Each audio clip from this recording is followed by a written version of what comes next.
I am so thankful that they came. We called and they came. Thank you. We are Arkansas Land and Community Development Corporation, and we are presenting the roundtable discussion today, Rural and County Economic Development Summit here in Lonoke. We have on our Darlene Hunter here for Farm Service Agency. We have Natasha Berry with Farm Loan Programs, which is the Farm Loan Manager. And we have Kate Guns, Steve, Area Director. And equipped, we have Colin Williams here on our panel, and our own Dr. Calvin King. We're going to have an opening here by Larry Lofton, our Ag Farm Division Director. We will have a weapon first. Bye. I'm filling in for the mayor. Okay, thank you. When he gets here, y'all make sure y'all tell him I feel name. I'll be asking for a pay increase. Yeah, I like it. I would too. Good luck with it. Yeah. Good luck. Good morning. Good morning. I want to welcome you to Lonoke. On behalf of the mayor, he's on his way, but I'm Mike Brown, director here at the center. The center's been here for 22 years. I've been the director all the time. And I asked him where was she from, and she said they're Harvard, right? And close to Brinkley. I know what Cargo is. I used to live in Brinkley a long time ago.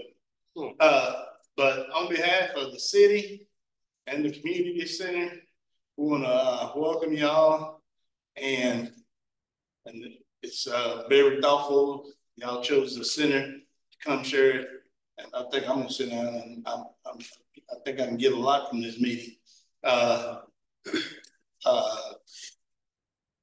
Share with this community, and hopefully the information get put out in the city, and so thank y'all for coming, and make yourself at home, and hopefully, like I said, the mayor, he'll show up here in a minute, and just want to welcome y'all. Right. Thank you. Thank you.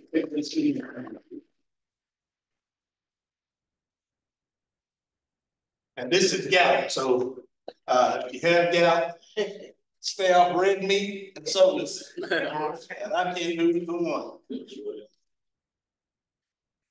All right, thank you, Mr. Brown. Next, we're going to have an opening by Larry Lofton, our Ag Farm Division Director. Morning, and thank you, Ms. Williams, and thank you, Mr. Brown, for your welcome. On behalf of Arkansas Land and Community Development Corporation and the United States Department of Agriculture, especially National Resources Conservation Services, Agency Services, Farm Services, and Rural Development, thank you for participating in our meeting today, and thank you for those that are online as well. The roundtable discussion will provide information specifically for farmers, for ranchers, those who own forestries, for gardeners, as well as the communities, municipalities, and the residents. This information should be very, very useful to all of those who are listening to it. The program and services here definitely will have a benefit. And we hope that you will engage our panelists with questions and comments that you may have about the services and programs that you're hearing today. This is to be a roundtable discussion, and we would like to see engagement, if at all possible, to make sure that your questions and answers get answered, and information that you require for whatever it is you're attempting to do, that you can provide it here today. You can obtain it here today, because we have qualified staff that are present here. And after that, I will step aside. Ms. Williams, Superintendent. Thank you.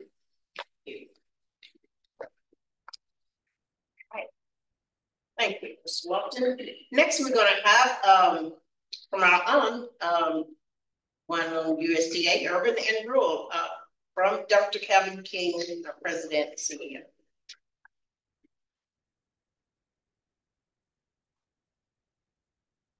Good morning, everyone. Let me first express my appreciation to the City of Lonoke, Mr. Brown, in the absence of the mayor. Things happen for a reason. You know, when you say you're dealing with the community center, that's good. Because it may be that you're here because you're supposed to have a pivotal role in some of the things that we're going to be discussing or talking about here, specifically as it has to do with urban farming and urban agriculture now. You don't have to be, super large in order to be a farmer anymore. I want to express my appreciation for the USDA participation, all those who are here. One that's not sitting at the front table, I want to recognize also is Mr. Sandra, who's with FSA and urban agriculture. See, you even have an urban agriculture department now here in Arkansas, in Little Rock. So it's not just the regular USDA offices anymore. And that says a lot. That says a lot about the seriousness of USDA itself and where they see urban agriculture being and the importance of urban agriculture. Let me say, as far as the Natural Resource Conservation Services, the resources they have to offer, and they will talk specifically about those resources, how to access those resources and the benefit of those resources, both from an urban agriculture perspective as well as from a rural standpoint as well. And I won't go into all of the different programs, but specifically, if you are a beginning farmer, and of course, when you start to talk about urban agriculture today, I really perceive or see most of that, or a lot of that, being those who are beginning farmers, whichever way you want to turn it. Some say, no, you're wrong. It is a matter of identifying all of those who are already farmers within the context of the urban community, but they do not realize or understand the process of transferred into becoming a certified farmer. That's the way one person explained it to me. Say they don't understand the process of becoming a certified farmer, but they are already producers. So they're producers, but they're not certified farmers, Mr. Brown. Basically, what that means is all those beautiful gardens and everything you see around in the Lonoke area, then those gardens, if it's a half an acre, a lot, whichever, could be a farm. And, so it's our intention and hopes is to make sure that individuals in small town, rural areas, and the urban, one certified urban area, that being Little Rock, is for the city, for the state that USDA has announced. I don't think that's been another announced as in any other city. So only one city that has been identified by USDA as the urban farm city for the state of Arkansas. But the department itself recognized all areas and communities in town that fits within the context and size, particularly as a urban farm. So it could be long, it could be Fargo, Arkansas, even, population 75. But still, it's a city, a small town, rural area. Now, if I'm wrong about that, then I'm gonna have FSA to put clarity on it for the urban ag people to put clarity on that for me, as far as eligibility and that whole process of being, as they say, a certified farmer, not just a producer, and the process we're going. But they will talk about that, both FSA and NRCS will talk, both of them will talk about that from the certification perspective, and what that does as far as making you eligible for financial assistance and the resources that's available through that area. The other area is USDA rural development. Now, USDA rural development will focus on housing as one part. But USDA rural development, and they will say, and I think they will also admit in saying it, that USDA could really, rural development could really build the town. Because every area, as it has to do with economic development, from infrastructure to business enterprise financing, grant program, community facilities grant programs. There are enterprise both loan and grant programs for businesses. You name it, they have a whole smorgasbord of resources. And USDA said, wait a minute, hold up, they're not gonna say we have all of it, but they have all the resources that enables a particular community or a city to both build capacity in certain areas, if it has to do with infrastructure, or to improve its situation based on where it may possibly be. If it's dealing with the fire department, police department, things of that nature, on certain equipment, things that may be needed for the community to better serve the citizenship itself. It can be in the technology side of it. The same thing would apply. So when you start to talk about fiber optic, and one of the major financing institutions for that is, again, USDA rural development. They have the resources for it. Now, they don't do the production agriculture side of it, well, except for maybe in one area. They have also an energy program.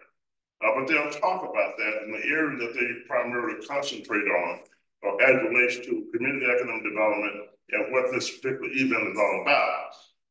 And I want to say this sort of in the process, and it's sort of a promoting in one hand, and those who are both online and those who are present.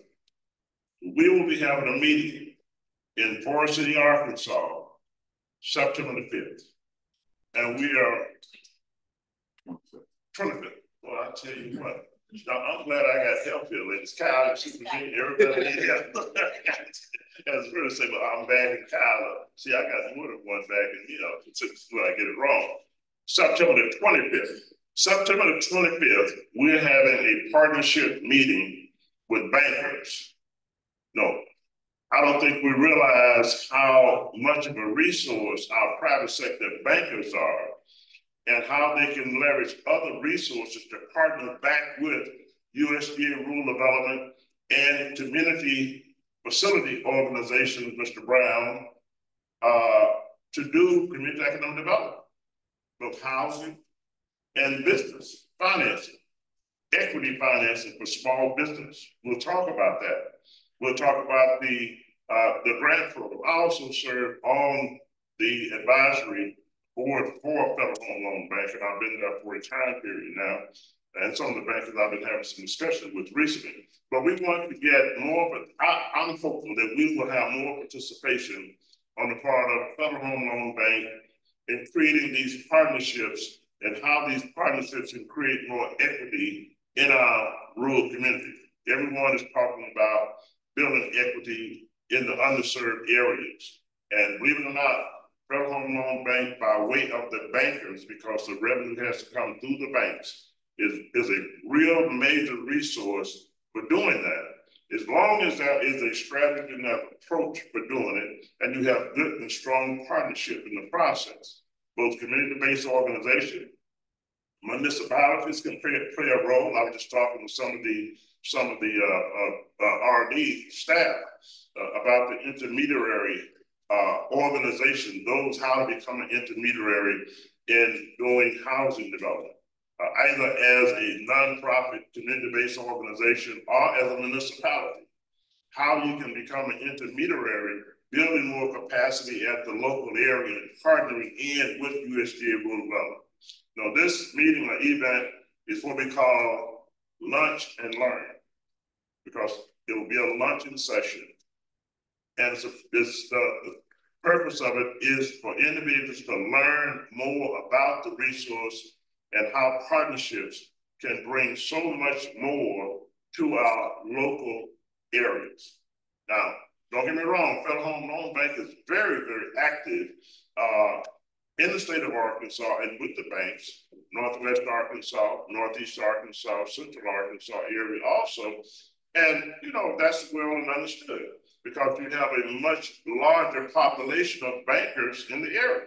So you understand that. Of course, in those areas with population being outside of where what is required on the part of USDA rural development, that means we don't have the opportunity to partner in a way from a rural community development perspective with Federal Home Loan Bank and the private sector bankers from a community development perspective. And again, both on the grant programs, they have a program for air property. You know, again, a grant program could be by way of community-based organizations, and I know that's an issue. It's an issue in dealing with housing. It's an issue in dealing with agriculture as well.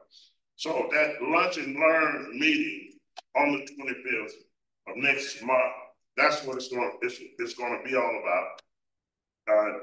It will start at 11 o'clock on the street. It will start at 11 o'clock. And so I want to encourage RD's participation in that, because I'm hopeful that we will be able to really build our partnerships more in dealing with this whole report around equity. You know, that commission report recently came out, and of course, it is from the Equity Commission, and where we have areas of disparity in our underserved communities. And I am a firm believer that this approach in engaging both the private sector and the opportunity to engage both the private sector, the public sector, that being municipalities themselves, along with USDA rural development, can offer us an opportunity to do a lot more and to deliver a lot more as far as resources and services is concerned. They also have an equity financing component, you know, which means if you don't have enough security in dealing with the business, I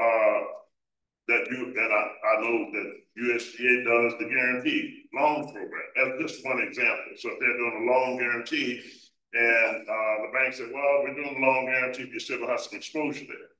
Well, you know, you can go up to $125,000 unsecured to make sure that you get such financing done to support either the business development side of it, expansion, or new business development side of it. So I just wanted to mention that as sort of a, you know, offshoot part.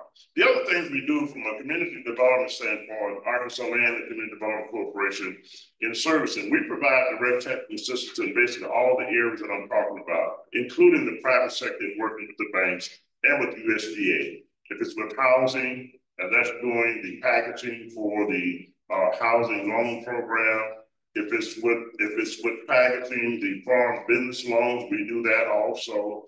Assisting individuals in developing their conservation application, we provide that service. And we also work with farmers in a manner and landowners and try to give the general public from the perspective of understanding technology, how technology is advancing now, and the benefits of such technology in production agriculture.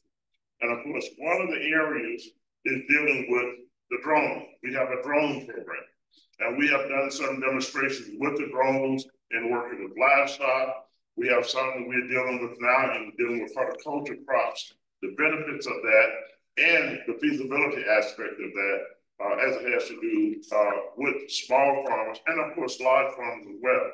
No, the thing is, most large farms, I was talking to one friend of mine, and he has a larger farmer, what I call them large, whenever you're talking about 12, 15,000 acres, that's sort of large, right? Yes. Yeah, okay, so that's sort of large. And he was just sort of inquiring about, so as he heard Calvin talking about these drones and using drones, have they started to look at drones and using drones with their farming operation? He said, oh yeah, I got 3 of them. I got 2 of them upgraded with the sensors and all. Well, obviously we're talking about a different scale and size of operation and dealing with the smaller farmers and those who may be dealing with the ranching operation with livestock, and also those dealing with horticulture crops. The other reason we say that, we all know based on statistical data and census, while the numbers have declined on the number of farmers, still the age range has continued to go up, particularly as it has to do with minority farmers. So understanding the benefits of technology and how they can use it and the benefits of them based on that being one factor.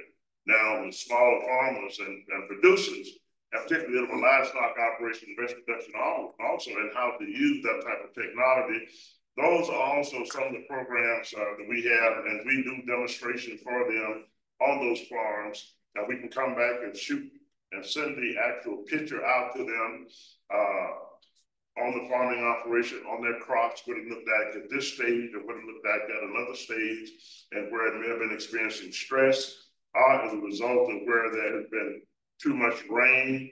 You get a shot of that. And the benefits of that, particularly when you have to file for disaster payments.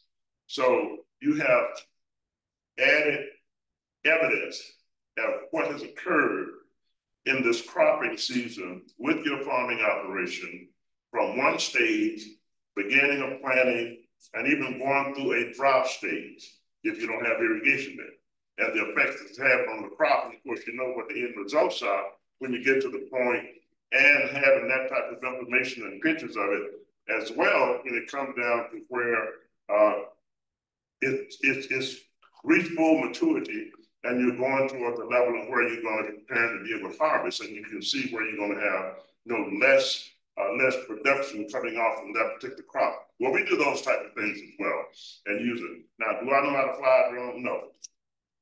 Am I a certified person for flying drones? No. Do we have staff that can fly and have certification? Yes. But, younger people. I'm joking when I say younger people, I just don't have it. It could be young people, older people, either one. There's some older ones that's very good at it. I just happen not to be one of them. So, again, the organization, Arkansas Land and Community Development Corporation, which is our program service delivery organization in itself. To give you a little bit more background on the organization, particularly those who are not familiar with us. We also have Arkansas Land and Farm Development Corporation, and that entity created Arkansas Land and Community Development Corporation. Arkansas Land and Farm Development Corporation is our asset holding corporation because we have been engaged and involved in doing housing over a period of years. And we have done some with the 515 program. We have done syndicated developments. We have built full communities on single family housing, on subdivision, affordable housing. So all of those subsidiary entities that we have is owned by Arkansas Land and Farm Development Corporation, as well as our home-based site in Fargo, Arkansas, that was founded back in 1919, is also owned by Arkansas Land and Farm Development Corporation. So the program service delivery as an organization, Arkansas Land and Community Development Corporation, asset holder and development organization is Arkansas Land and Farm Development Corporation. A lot of things have occurred over the years, and we've been in this for 44 years. 44 years. And I have seen a lot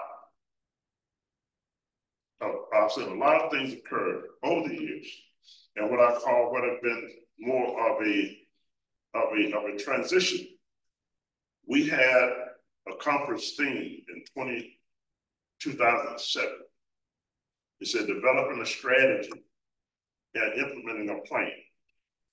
Now, we all know when you think in a progressive manner, you should have a plan or a strategy as to how you're going to approach that in order to be successful at it.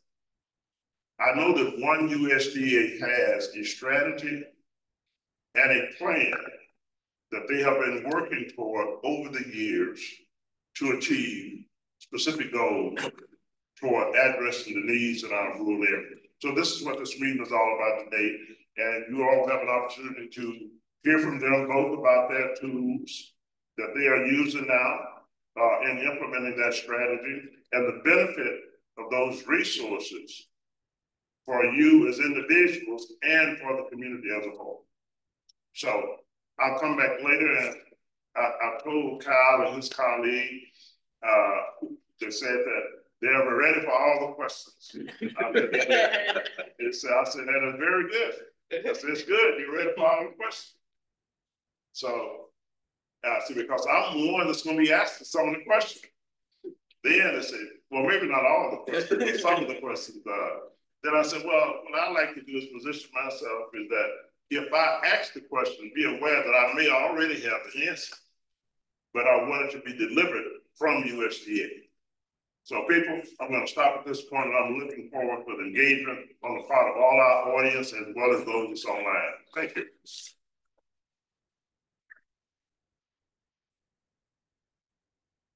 Dr. King. Next, we're going to have Natural Resource and Conservation Services Agency Representative Colin Williams. And he did say, he's the owner, be careful. He's new, and his colleague over there, Caitlin. Yeah. Stand up, Caitlin. She's new. She says she's only been about a year, and he's 3, but they're ready for any questions, Doc. All right, Colin. I'll say your name, wait. Colin? Yes, you said it right.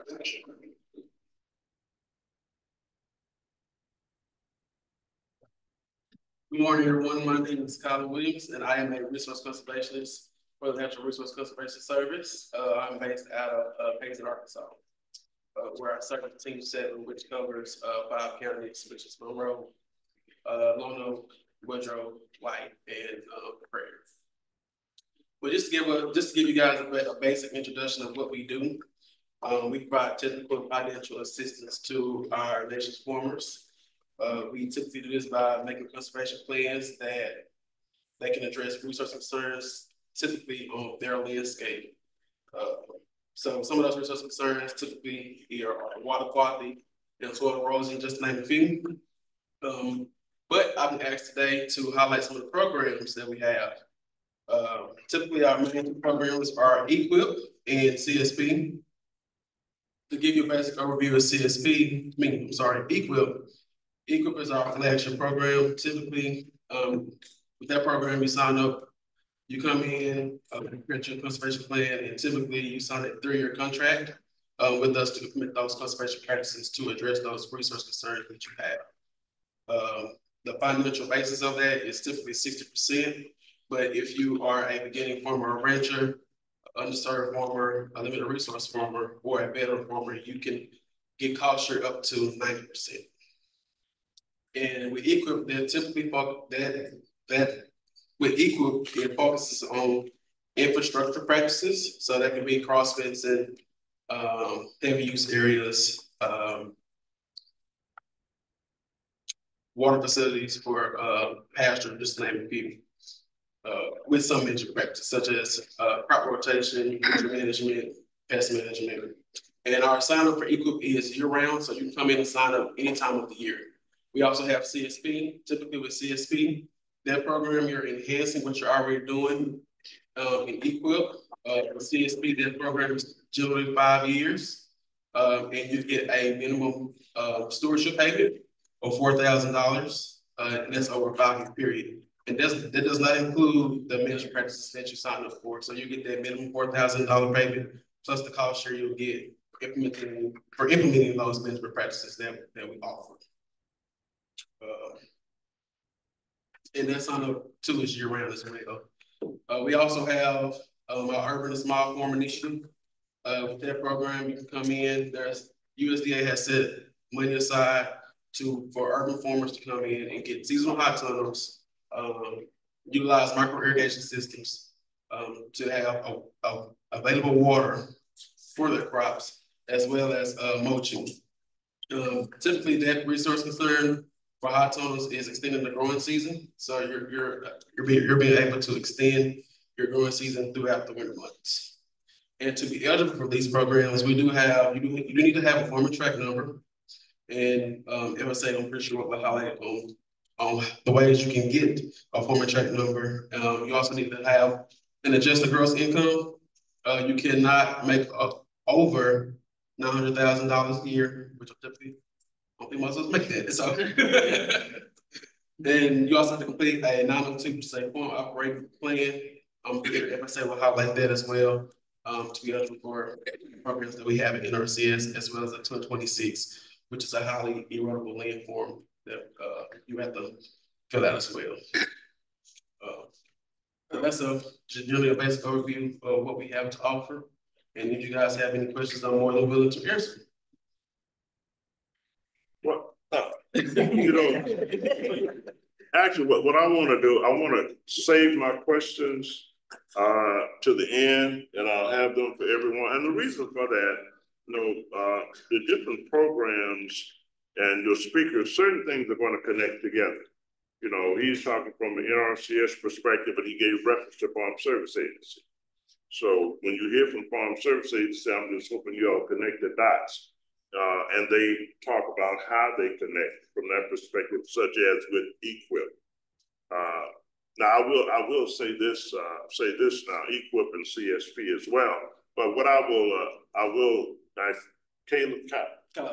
Kyla, now you need to, what is EQIP? What does it stand for?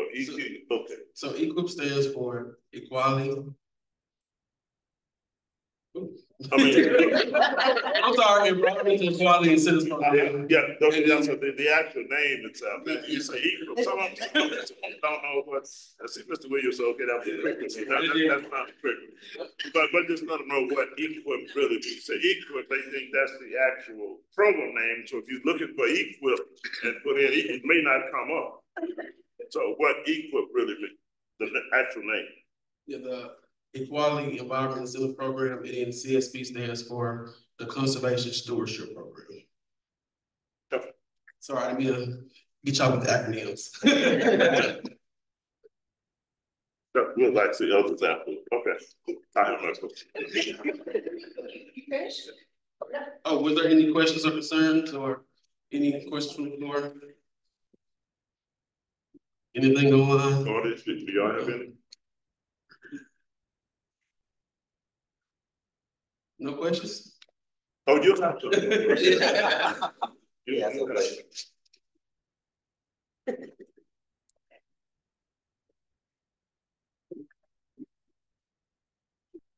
Well, I will try to push you away. Make sure everybody, you want to say all you had on that list there. Next, we're going to have Farm Service Agency, FSA, Darlene Connor, our county executive director here. She again said, "Be real. Don't be hard. Your please don't be." All right, come on up. Okay, guys, I thought I was supposed to come up here and sit and answer questions. I didn't know I was going to speak, but I will do the best I can because this is just going to be winging it. And I know the main thing that y'all want to know. Come on, I know the main thing that y'all want to know is where to start with an urban farm. You have to come into our office. You have to bring a deed with you that's to show that you own the land, and we will build you a farm from that. Then we have all these other forms, which are a whole bunch of acronyms also, but we'll guide you through every one of them. Like I said, you have to have the deed to prove that you own the land. And then the first form you'll fill out is an AD 2047, which is an identity form, which will give us your name, your address, your social security number, stuff like that. And then that's what we use to load you into our computer, our system, so that we can put you on a farm.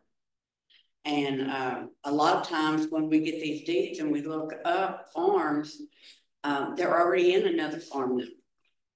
So they may have accidentally gotten another farm number from years ago. And so we'll have to do a reconstitution and take your part of that farm out and give you a farm number from that. It's a lot of paperwork. Don't be scared of it. We'll walk you through it. We'll help you. We'll guide you. We'll highlight everything you need to do. The next form will be at 902, which is payment limitation. That's a payment limitation that you can't make over $125,000 on ARC PLC. EQIP, I don't know what their limit is, but you have to have it on NRCS side. You have to have it on our side. We'll help you fill that out. It shows like if you are an LLC or if you're a partnership or if you're a trust, then we have to have each individual inside those entities and their social security numbers so that we can load those in there also. Each individual, even inside these entities, will have to do a 941, which is stating that you make less than 900,000 or more than 900,000. If you make more than 900,000, which most of us don't, you won't be able to earn payment from our agencies. The next form is a 1026, and that is basically bringing in new land, wetland.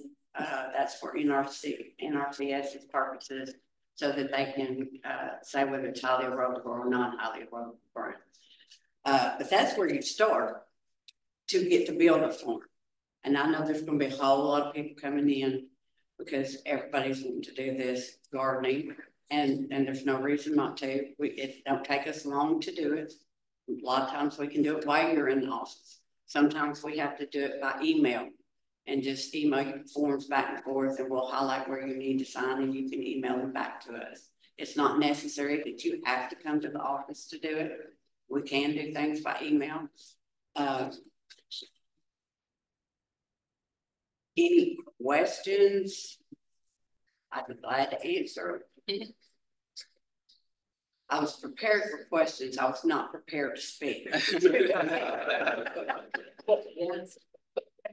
No, None? I have one. I know you're speaking more to the program side.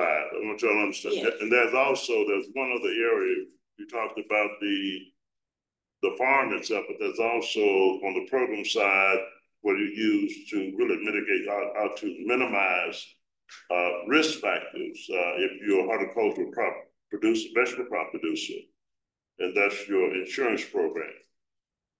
We don't have insurance on our side. So you have to get that from another agency, from an RN. no. I mean the NAP program. The NAP. NAP. Yeah. Okay, yeah. Which is this? You know, it's yes, the risk insurance side. Yeah. But you want to tell them about that also? That's a little bit over my head. I mean, I can, if you ask me questions, I will write them down and I will get you that. But I haven't really worked with the NAP program very much until I got to this county. And, you know, Daryl's our specialist with that, you know, but I'll be glad to write down any questions you have on that. Okay. I know females don't have to pay anything if it's in their name, but males do. So right. That's about all I know about. But just a little bit on that. But we have another person here. Yeah. You know, you want to.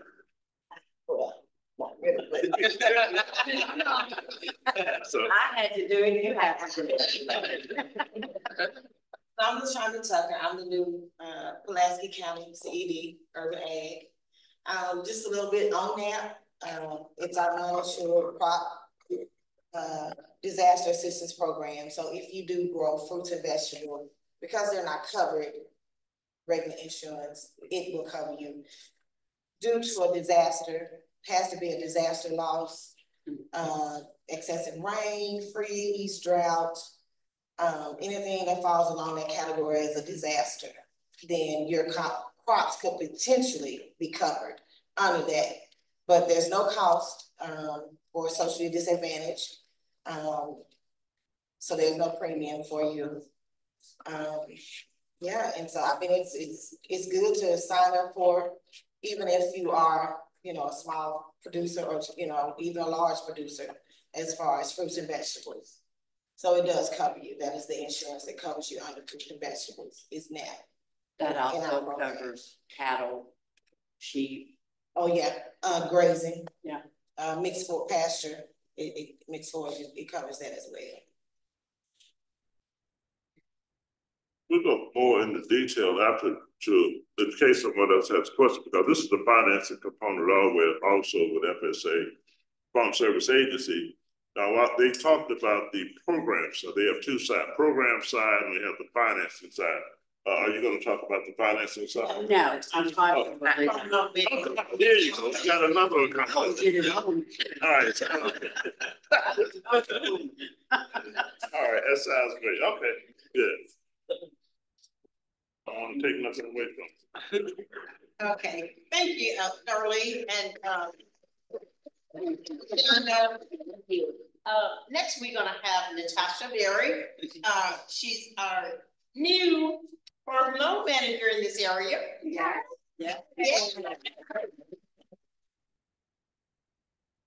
Good morning. Good morning. I am Natasha, farm loan manager for Monroe, Prairie, Lonoke, and Pulaski County.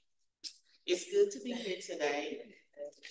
Today I'm going to talk about some of FSA loan programs, and I'm going to touch a little bit on the application process.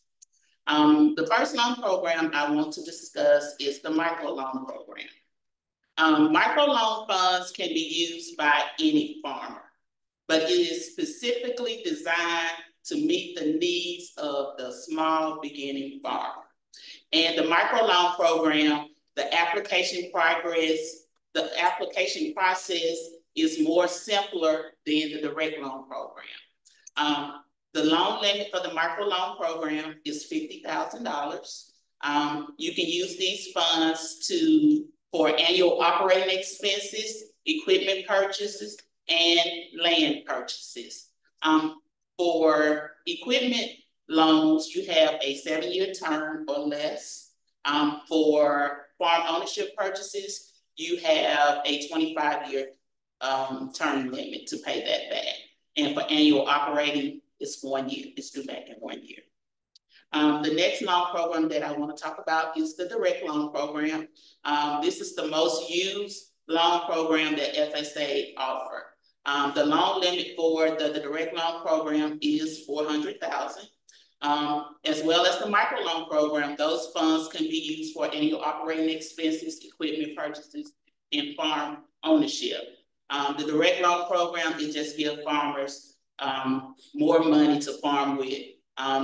This program is designed for farmers that need over the $50,000 that the microloan program has to offer. All right, so I do want to touch on the direct farm ownership loan program. So the direct farm ownership loan program, there is a $600,000 limit.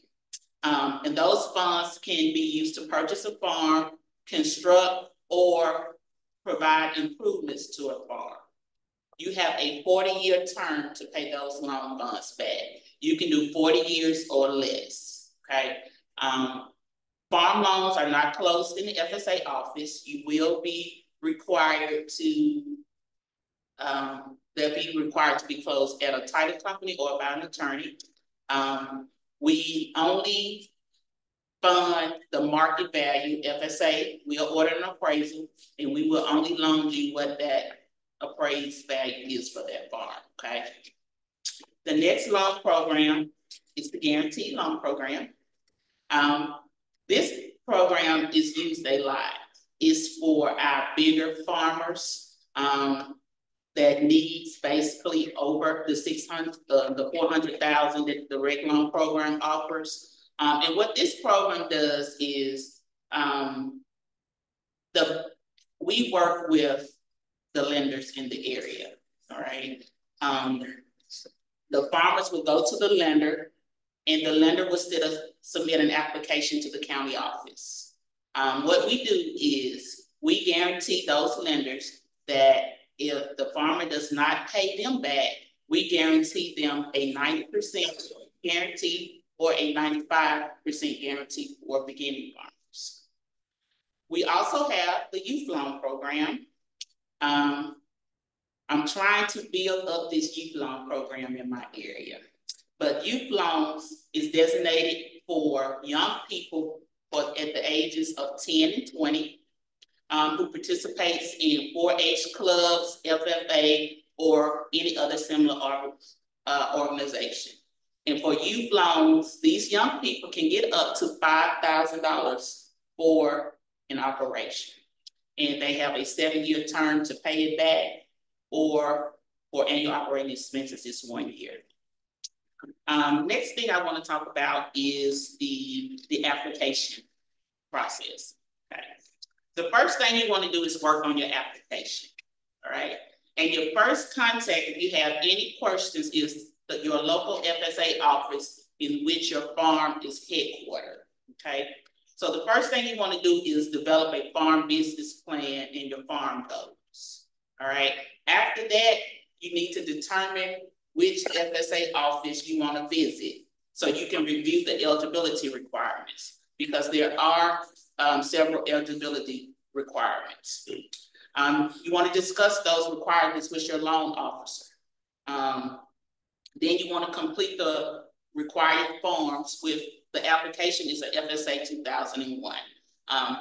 Generally, I like the producer to fill out as much as they can on the application, and then contact the loan official in that office for the rest of the assistance in getting the application complete.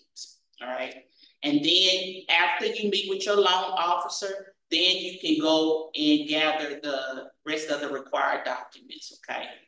All right, so once you have everything, the FSA 2001, the last page of that application, it tells you exactly what is required to submit with your application, okay?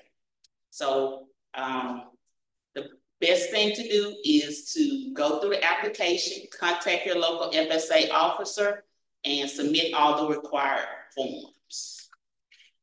All right, so we do have an online tool. You can submit applications online. I do have a website address. It's farmers.gov/farm loan assistance.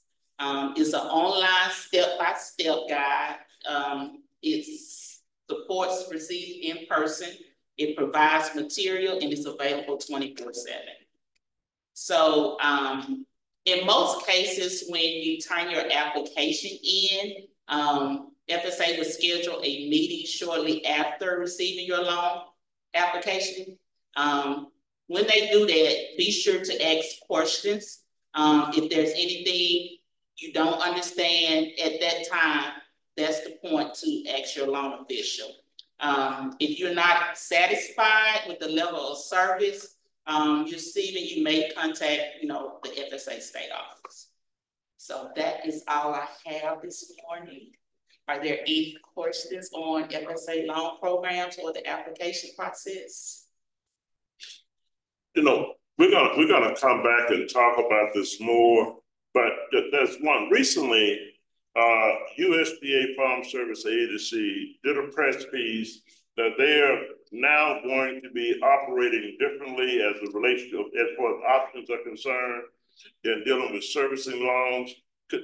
Could you more as to what that's about versus what has been traditionally in the past? If it's either with an operating loan, where they will offer more flexibility in dealing with the repayment time period, versus a year-end all operation loan being paid back, that you could create a schedule of payments on it. Yes, sir, Mr. King.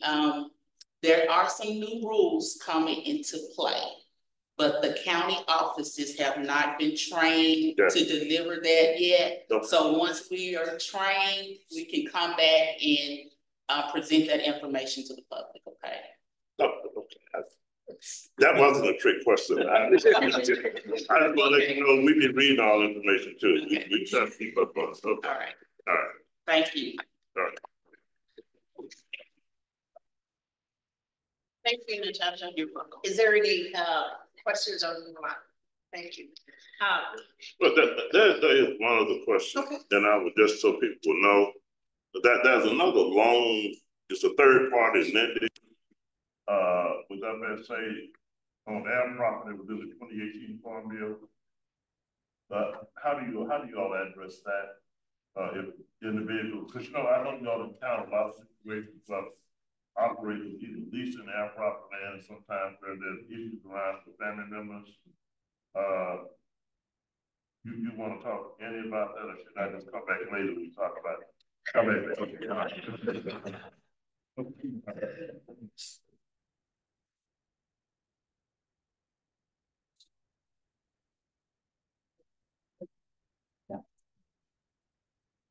Oh, Dexter, you want to come back later? Yes, she said we can do it later. We're gonna have our problem. We'll talk about it. Next, we're gonna have rural development representative. Kate. Give her a hand.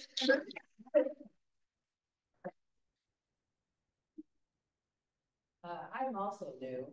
That's trends here. I've been on the job 4 months as of today. I started April 22nd. I came prepared to get a million questions from Dr. King, so I'm ready to go. I also brought 2 of my lovely employees today who they've been in rural development for years and years. So if I can't answer it, they better be able to. But a few things I kind of wanted to touch on that has come up in our previous conversations here. Number one, Dr. King had referenced that rural development can pretty much build you a city. And I would agree with that.